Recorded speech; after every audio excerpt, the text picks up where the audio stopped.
The Fibber McGee and Molly Show, rebroadcast for the American Armed Forces and their allies.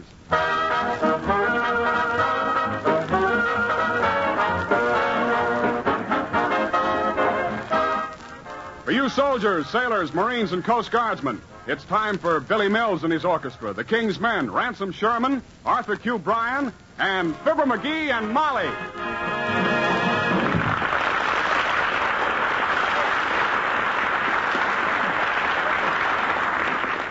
One of the things that Mrs. McGee is never quite sure about is whether it's more satisfactory to send her husband to the grocery store or go herself.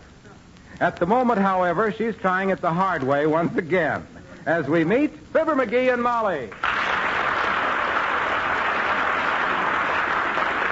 Now, let me get that again. A loaf of bread, a half a dozen eggs, and a can of corn. Is that all? That's all. Shall I write it down on a slip of paper for you? Why, certainly not. My gosh, anybody that couldn't remember three simple little items like a loaf of bread and a can of corn and that other... Half a dozen eggs. Half a dozen eggs. I got it. How about some meat? We're all out of meat points. Okay, that's what we'll have then. What? Leg of nuttin'. Well, here I go, laughing and scratching. Corn, eggs, and bread. Corn, eggs, and bread. So you have the phone call put on our bill, too. What phone call? The one where you called me up and asked me what was it besides eggs and bread? Don't worry, Snooky. I got it. Now, wait a minute. Let me see. Cornbread and eggs. Cornbread and eggs. Cornbread and eggs. Seems to me there was three things she wanted. Eggs, cornbread, and something else. Oh, well, she'll be expecting me to call up anyway. So... Say, excuse me, but could you tell me what... Well, I'll be if it isn't good... Well, by George, it certainly is. Well, how are you, old man? Why, I'm fine. Well, but... I set these grips down a minute. Uh-huh. There, put her there. Boy, it's grand to see you again after all these years. You're looking great. Well, thanks. Well, you're looking great, too. It's been so many years since we met. I can't believe it's really you. Oh, yeah, it's me, all right. But you... Well, you filled out a little, though. Yeah. Broader in the shoulders. That little touch of gray hair, very distinguished. Oh, it's nothing. Yes, it is. Say, you remember me, don't you? Bill Smith, back in school? Bill Smith? You mean back in Peoria? Yeah, Peoria. Good old Peoria. What times we used to have in the old... To say you are, I mean, I haven't made a mistake, have I? Your name is... McGee. Fibber McGee. You had it right.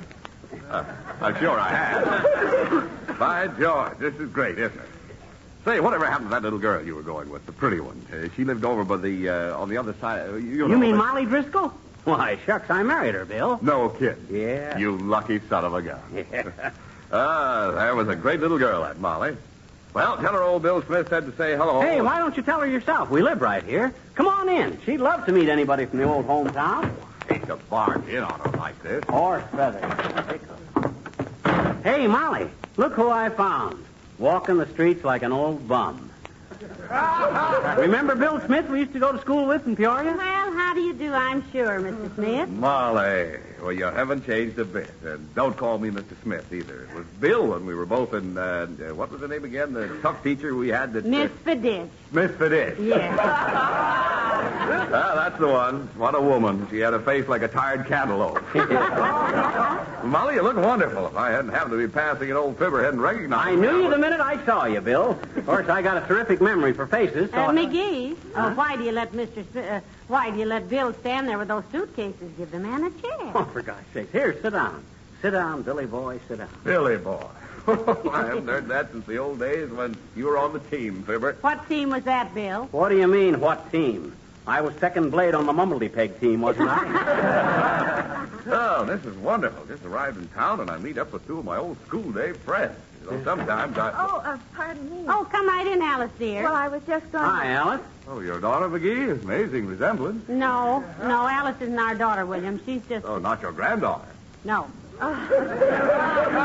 Jeepers, I'm not really a relative at all, Mr. Oh, excuse me. Mr. Smith, this is Alice Darling. Alice, shake hands with our old school chum, Bill Smith. Delighted to meet you, Alice. How do you do? Alice is doing more work at the airplane plant, Mr. Smith. She's a welder, Bill.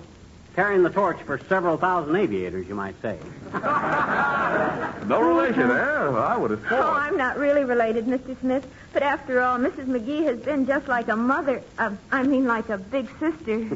Thanks for the reduction in rank, dear. And Mr. McGee is sort of a second father to me. In fact, he acts a lot like my real father, especially when I forget my key at night and he has to come down and let me in. Oh, I don't mind, Alice. My gosh, a guy'd have to be pretty bad-tempered to mind waking up out of a sound sleep at 2 a.m., getting out of bed onto the icy floor, stubbing his toe against the door facing, falling over an end table, going downstairs to let somebody in who's only lost 4 door keys so far. Did you want to see me about something, Alice? Oh, nothing in particular, thanks. Well, goodbye, Mr. Smith. I suppose I'll see you in the morning. I'm afraid not, Alice. I'm just in town overnight on business, and as soon as I check into a hotel... My gosh, Bill, I never even asked you where you were staying. Oh, they'll never let you stay at a hotel, Mr. Smith. You might just as well relax. Mr. and Mrs. McGee are the most hospitable people in town, and any time an old friend of theirs shows up, well... I better be going, I guess. Goodbye. Goodbye. Goodbye, Alice.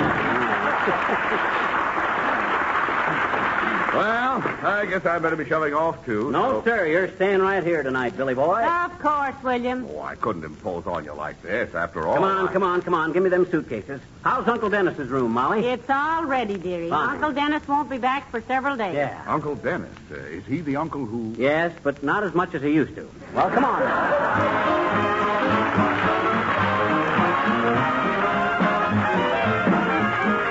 Billy Mills and the orchestra playing Temptation.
You'd better get back to the grocery as soon as you can, McGee, if Mr. Smith stays for dinner. Oh, he will. Gee whiz, we can't turn an old schoolmate away.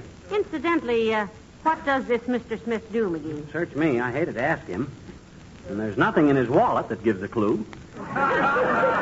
In his wallet? Yeah, nothing but $65 in cash, some credit cards, 2 mutual tickets from Hialeah, a card with his wife's birthday and wedding anniversary wrote on it, and a recipe for how to make a gimlet. Oh, a gimlet. Maybe he's a tool maker. Ah, could be. Say, McGee, what were you doing going through the man's wallet? Aren't you ashamed of yourself? Why, Molly, you know I wouldn't do a thing like that. All that stuff fell out of his wallet when it dropped on the floor when I shook his coat. Oh, well, Well, where is he now? He's washing up. Says he'd be right down. He asked me who crocheted them guest towels, and I told him you did, Molly. And he says he'd wipe his hands on his shirt tail before he touched them beautiful things. Oh, my goodness, those were just some old vests. Come in. Oh, Mr. Wellington. Good day, good day. Mrs. McGee, how charming you look. And McGee, how? How? Say, if you two Potawatomis want to make big medicine, the squaw can go chip a few arrowheads. Not at all, Mrs. McGee. Not at all. I merely called to remind Chairman McGee. Chairman McGee? What am I chairman of now? Doggone it, you guys slap me on every committee that any egghead can think up. I can't come to any meetings tonight, too. No, anyway. we have a house guest, Mr. Wellington, an old schoolmate from Peoria. After all these years. Ah, yes. As the fellow said after he wore bow ties for 15 years, long tie, no see. But there's nothing like meeting old friends. Now, you take my half-brother. Why? Well, frankly, I don't want him. What good is half a brother? Try to borrow $20, and what do you get? 10. Play a game of golf with him, and what does he do? Quits after 9 holes. Say, is he the brother that keeps turning his head and winking at you, Mr. Wellington? You know, the one that ran the lighthouse for so many years? No, that is my cousin, Torpid Wellington. Oh, yeah. My cousin once removed, which everyone agrees wasn't often enough. Well, it must be wonderful to be a half-brother and only have to sit through part of a double feature. What does he do, Sig? He is an executive of that factory on Oak Street, the one that manufactures the cedar chests. Oh, yes. Do you know that in 1927 they made only 724 cedar chests? But in 1943, I repeat that, in 1943, they made 4,367. Isn't that some? Some what? Chest expansion?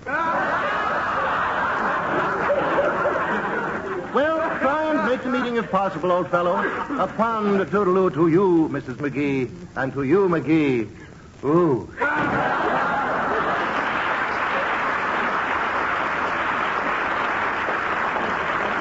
Big chiseler. No, he's nothing of the kind. Mr. Wellington is the soul of honor. You got him 2 inches too far forward in the shoe, baby. That guy's one of those kinds of... Well, I certainly feel refreshed. This is a very comfortable home you have here. You own it, Fibber? It's a partnership deal, Bill. Oh, you and Molly? No, us and the FHA.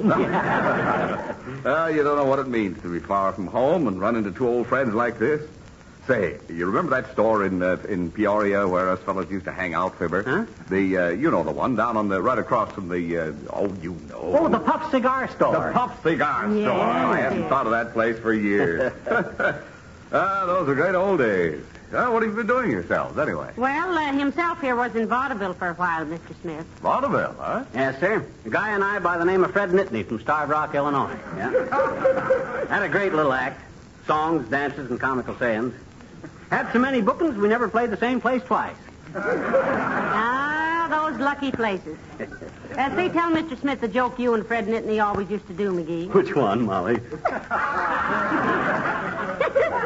You know, the one where you come out in the hip boots and Fred said, what are those? And you say, these are my golf shoes. And he said, golf shoes? And you say, yes, a hole in one. Tell Mr. Smith that one.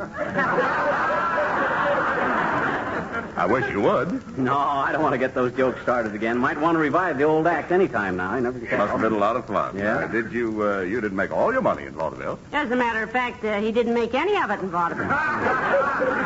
As a matter of fact, I didn't. Hey, you remember the time? Hello, Molly. Hiya, pal. Hi there, old... Oh, excuse me. I thought it was somebody else. Come on in, Mr. Wilcox. This is Mr. Smith. Mr. Smith, Mr. Wilcox. How do you do, sir? How are you? Mr. Smith is an old friend of ours, Mr. Wilcox. Knew us back in our old school days, Junior. Well, looks a little young to have been a truant officer that long ago. Well, you're looking nice, Mr. Wilcox. How's everything with you? Oh, wonderful, Molly. Business has been wonderful. Oh, business. Don't you ever think of anything but business? Let me think. Nope. What is your business, Mr. Wilcox? Oh, dear. Rocket ship for Racine, leaving on track 2.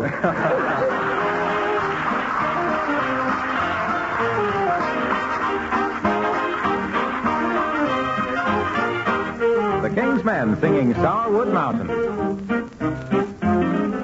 I've got a gal in the Starwood Mountains. Hold it down, fiddle-I-day. She won't come and I won't call her. Hold it down, fiddle-I-day. Roosters are crowing in the Starwood Mountains. Hold it down, fiddle-I-day. So many pretty gals I can't count 'em. Hold it down, fiddle-I-day. Big dogs barking, the little ones will bite ya. Hold it down, fiddle-I-day. Big girls courting, the little ones fight ya. Hold it down, fiddle-I-day. My true love lives up in Ledger. Hold it down, fiddle-I-day. She won't come and I won't fetch her. Hold it down, fiddle-I-day. My true love lives over the river. Hold down, the fiddle come some of them days. A few more jumps and I the head of the holler. Oh, down the fiddle come some of them days. She won't come and I won't follow her. Oh, down the fiddle come some of them days. I got a gal to the side of the pasture. Oh, yum, diddly day. She won't come and I won't ask her. Oh, yum, diddly day. I just wrote her a lovesick letter. Oh, yum, diddly day.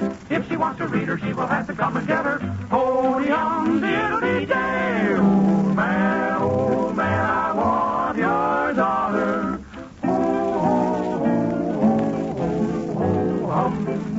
She must bake and carry me water.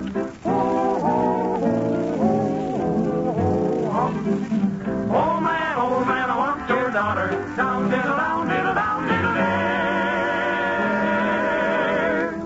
She must bake and carry me water. Oh, diddle, hi, diddle, hey, diddle, one of these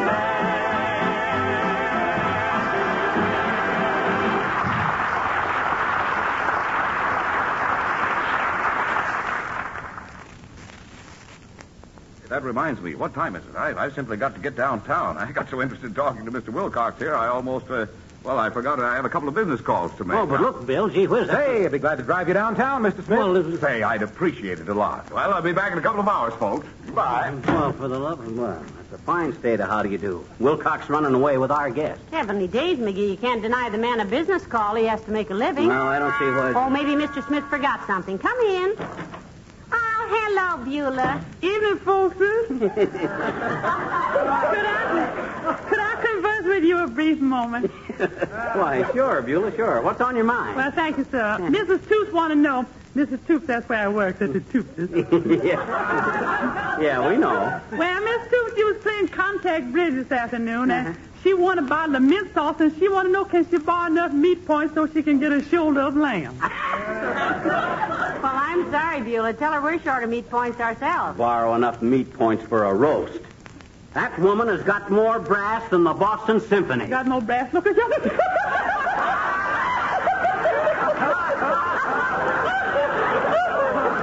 Oh, he's real amusing, ain't he, man? Well, don't ask me, Beulah. The woman can't testify against her own husband, you know. By the way, Beulah, do you wear a uniform over at Toops's? Yes, and Mr. Toops say I ought to wear a 10-gallon hat, too, on account of I'm so at home on the range. How do you dress on the days when they have company? Well, sir, first I put on my shoes and my hose, then I get out of bed and I slip into my... Who want to know that?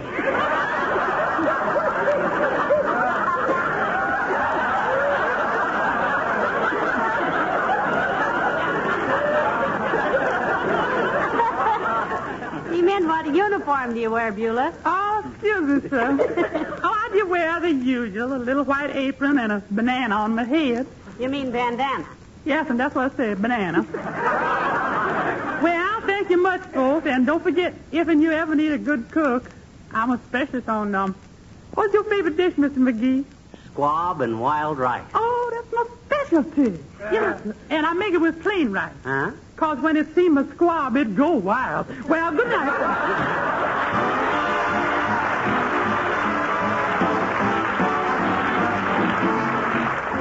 The King's Men and Mersey Dote. Everybody's doing it, you hear it every minute. A kiddly-divey-coo, wouldn't you? Or would you? Mersey dotes and dozy dotes, there must be something in it. We've done a little research on the sly. And brother, there is more to this than meets the eye. Skunksy derbs and monksy derbs and little fawns together. A yackily tether too, are you listening?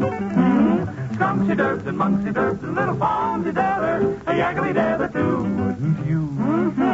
The words sound queer and crazy to the ear, but it's easy to put them together.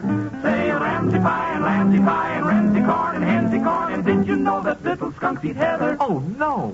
Skunksy derbs and monksy derbs and little fawns together. A yackily tether too, wouldn't you? A yackily tether too, wouldn't you? Cows are tweeting, sows are tweeting, little bears are tiny, a piggly tiny too, and you would too if you could get it. Cows are tweeting, sows are tweeting, little bears are tiny, a piggly tiny too, and don't forget it. Now everybody knows that a cow berries corn, and if a berry's honey, he will get stung. And everybody knows that if a pig won't eat, he's either too old or too young. So cows eat and sows eat, and little bears eat honey, a pig'll eat honey too, and you can bet it. Snails eat eels and whales eat eels, and little sharks eat oysters, a squid'll eat oyster too. Wouldn't you leave us faces? Snails eat eels and whales eat eels, and little sharks eat oysters, a squid'll eat oyster too. Wouldn't you? We embrace it. The words sound a little queer, aren't they just a bit peculiar to the ear? They make you want to run away and climb into a cloister. Or skipping all that silly stuff about snails eating eels. Just how does a shark crack an oyster?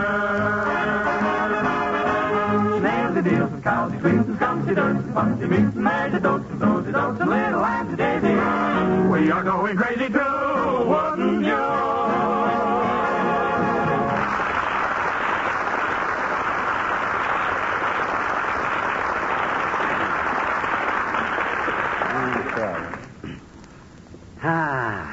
How do you like these cigars, Bill? They're good, aren't they? Oh, swell, Fibber. They're great. How long have you been smoking?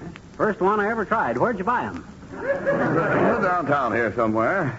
Man, I'm so full of food I can hardly breathe. That was a wonderful dinner, Molly. Well, thank you, Mr. Smith. Say, by the way, speaking of food, you remember where we used to go for those wonderful malted milks back in our school days? Oh, you mean up in the same block as the... As the shoe store that was run by the father... I remember. He was in the same English class. What was that teacher's name again? Fiditch. Fiditch. Yeah. She went around with a fellow who... Went with him? She was married to him. That's right. She went around with him, too. See, was your father the Smith that had the cleaning and dyeing place over? No, Molly. That was another Smith. His name... Oh, I remember him. He was from up on the... That's right. And then your father must have been the one that... That's the one. Did a great business, too. Made a lot of money. Yeah, I remember the place. Just across the street from the store that sold... Oh, were they good. 2 for a nickel. That was the first place Dad had. The second place was over near the... I know, with the green awning. And the windows full of... Oh, I love that shop. Yes, it was a very popular place with the... The high school crowd. Yeah? Oh, boy, it sure was. How'd your old man ever get into that business, Bill? Well, that's a pretty long story. I think Molly's pretty tired. I'd love to sit around and gab all night, but I've got a long train ride tomorrow, and... Well, that was a wonderful dinner, Molly. Well, I'm so glad you enjoyed it, Mr. Smith. Say, I put an extra blanket on your bed in case it turned cold tonight. Thanks a lot. McGee, you're a lucky man. Well, she's a lucky woman, too. I paid for the blanket. Well, good night. Good night. Good night, Billy boy. Say, what on earth was that silly routine we were doing? I don't know. You mean about the green awning and Sure. I don't know. I'm kind of baffled myself. You know, the more I see of Mr. Smith, the less I can remember him. Mm-hmm. Are you sure we know him? Why, sure I'm sure. He come right up to me on the street and called me by name, didn't he? And asked how little Molly Driscoll was. My gosh, if he wasn't the real thing, he'd never... Who's that? Who makes calls at this time of night? Come in, Doctor. Hello, Dr. Gamble. Hello, Molly. Saw you light and thought I'd stop and say hello. Hello, slum child. Who's the proud papa? Proud papa? Don't tell me you bought a decent cigar. That doesn't smell like your usual brand of mildewed buggy whip. Well, it was given to him by our house guest, Doctor, an old school chum from Peoria. Yeah, sorry you weren't here earlier, Doc. Like to have had you met in him. Yes, I'm sorry, too. Any school chum of yours would be a curiosity to me. You must show me your third-grade diploma sometime. Oh, now, Dr. McGee went further than that. Don't talk to us about education, you silly aspirin peddler. The only reason you turned out to be an ear specialist is because you peeked over so many people's shoulders at examination time. Why, you ignorant little ignoramus. It's no wonder you wound up working for whom you do, the way you must have polished apples to get through the elementary grades. Why... Is that so? Why, you big... Boys, be quiet. Mr. Smith is asleep. Why, you big egotistical, swell-headed, Phi-Beta cap pistol. You couldn't study your way through Mother Goose. And any time you can show me a high school diploma, you phony little infinitive splitter, I'll eat it in the window of Kramer's drugstore with lettuce and mayonnaise. Now, boys, please don't do that. Look who's talking. Why, I've been further under the barn looking for eggs than you ever went in your whole college career. You test tube titmouse. Yeah? The only reason I took up medicine is so that I could wear rubber gloves and strangle stupid little biological Say, before I forget it, McGee, haven't we got a cribbage game scheduled for tomorrow? McGee said you did. At the Elks at 2:30. Can you make it, Doc? I'll be there. Good night. Good night, Doctor. So long, kid.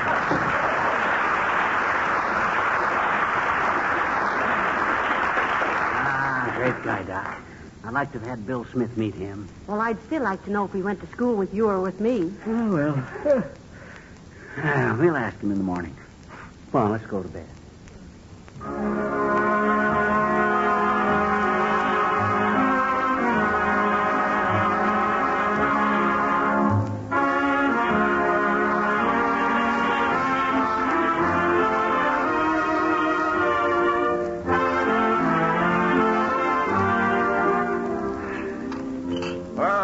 Wonderful breakfast, Molly. Well, I'm glad you enjoyed it, Mr. Smith. How'd you sleep? Like a top. Hey, Bill. Yeah?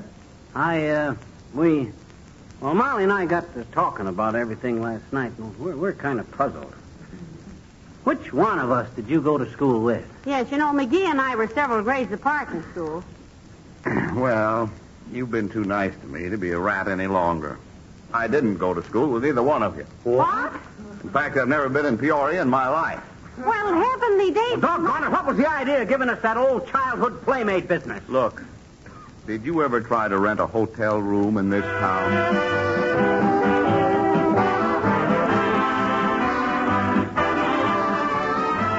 Of all the deceitful, chiseling grafters, that guy Smith was the dirtiest, lowest down... Now, for goodness sakes, McGee. The man was desperate. Yeah. And he can't be so bad when he was so thoughtful as to send me these beautiful flowers. Oh, yeah? Trying to patch it all up with $3 worth of petunias, eh? Oh, no. By George, when I give this story to the newspapers and he sees his name in print, he won't be... Oh, say, McGee, I forgot to tell you. He sent you this box of cigars, too. Cigars? The kind he gave me before? That was a pretty clever stunt of his at that, you know. Great personality, Smith. My, how he has changed. Huh? Never mind. Okay, good night. Good night, all.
This rebroadcast of the Fibber McGee and Molly Show is a presentation of the Armed Forces Radio Service.